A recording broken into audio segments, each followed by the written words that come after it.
Good afternoon, Bluebeamers. My name is Troy DeGroot with Chapter 2, and I'm excited to partner with the team at Brighter Graphics to deliver world-class Bluebeam training and customization services so you can get the most out of your Bluebeam investment. Today, we're going to continue building our knowledge of Bluebeam Revu by uncovering the power behind the markups list.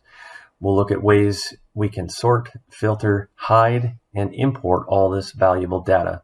Be ready to take notes. This will be another informative presentation, probably my favorite tip for the markups list, and that's for you guys that are doing, whether you're doing a snagging list or estimating, sometimes you just want this list off to the side so that you can have your whole drawing area to mark up your drawings.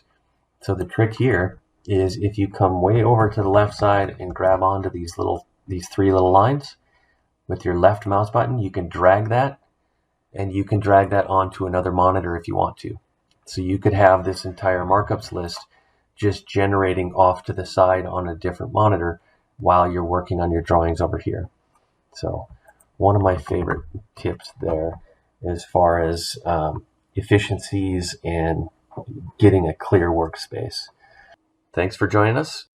Reach out to Darren and his team at Brighter Graphics to learn more about additional licenses of Revu Extreme or the small investment of upgrading your existing seats.